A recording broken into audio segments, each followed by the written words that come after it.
Hey everyone, welcome to my channel The Talkative Teller. ঘড়িতে তখন সকাল 8:30। ষষ্ঠীর দিন যাচ্ছি কলকাতা দূরদর্শন কেন্দ্র। এই দিনটা আমার একটি স্মরণীয় দিন। এই বছর পুজোর সবচেয়ে বড় প্রাপ্তি কলকাতা দূরদর্শনের পক্ষ থেকে পুজো পরিক্রমায় যাওয়ার সৌভাগ্য হয়েছিল। ঘুরে ঘুরে উত্তর কলকাতার 10-12টা পুজো আমি কভার করেছি। অনি আমাকে দূরদর্শনে নামিয়ে দিল। শাড়িটা আমি পরে গিয়েছিলাম। পৌঁছে মেকআপ নিয়ে সকলে মিলে একসাথে বেরিয়ে পড়লাম। চোরবাগান শিলবাড়ি দিয়ে আমাদের পুজো পরিক্রমা শুরু হলো। তারপর তো চোরবাগান সর্বজনীন, শ্যামলধন দত্তবাড়ি, বিডন স্ট্রিট, সিকদার বাগান, প্রচুর ঠাকুর দেখেছি। আর শুধু দেখিনি, আপনাদেরও কিন্তু দেখিয়েছি। নবমীর সন্ধ্যায় অনুষ্ঠানটি টেলিকাস্ট হয়ে গেছে, দশমীর সকালে হয়ে গেছে রিপিট টেলিকাস্ট, কিন্তু ইউটিউবে তো আছে, থেকে গেল সারা জীবনের জন্য। তোমরা কিন্তু অনুষ্ঠানটা চাইলেই দেখতে পারো। আমি অনুষ্ঠানের লিঙ্কটা ডেসক্রিপশন বক্সে এবং প্রথম কমেন্টে দিয়ে দিলাম। আমার তো পুজো কভারেজের আগে কোনো এক্সপিরিয়েন্স ছিল না, এটা প্রথম। এত মজা হয়েছে, একটা স্পেশাল অন্যরকম অভিজ্ঞতা।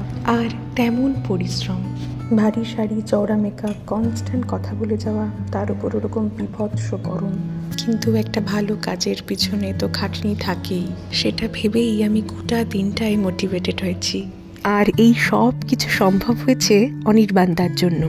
অনির্বাণ ভট্টাচার্য, কলকাতা দূরদর্শন কেন্দ্রের প্রোগ্রাম এক্সিকিউটিভ। এই যে এমন একটা দিন আমার কাছে এলো, তা তো ওর জন্যই। যাই হোক, এই দেখো, এটা হচ্ছে কাশী বোস লেনের ভিড়। এটা ষষ্ঠীর দুপুর, ভাবতে পারছো? লোকে লোকারণ্য চারদিক।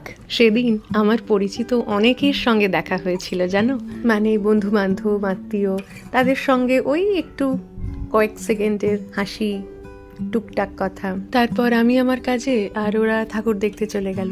আকাশবাণী দূরদর্শনের সঙ্গে যুক্ত থাকা অনেক বড় সৌভাগ্যের, জানো তো। এ তো কেবল একটি রেডিও স্টেশন বা টেলিভিশন চ্যানেল নয়, ঐতিহ্য, আমাদের ইমোশন, আমাদের গর্ব। এই যে আমার হাতে বুম রয়েছে, তাতে ডিডি বাংলার লোগো। আমার পাশ দিয়ে যখন মানুষজন যাচ্ছেন, বা তাঁদের পাশ দিয়ে যখন আমি যাচ্ছি, ডিডি বাংলাকে দেখে তাঁদের যে উচ্ছ্বাস আমি দেখেছি, সেটা আমাকে একটা দারুণ অনুভূতি দিয়েছে। সব মিলিয়ে দিনটা মনে রাখার মতো। আমরা টিমে ছিলাম 6 জন। এই ভিডিও শেষে বেশ কিছু ছবি দেওয়া রইল, দেখো তোমরা। শুরু করেছিলাম চোরবাগান শিলবাড়ি দিয়ে, শেষ হলো হাতিবাগানের সিকদার বাগানের পুজো দেখে। সকাল 8:30টায় বাড়ি থেকে বেরিয়েছিলাম। যখন বাড়ি ফিরলাম তখন সন্ধে 8:30। অ্যান্ড ইয়েস, এভাবেই কাটলো আমার Shashthi. Thank you for watching.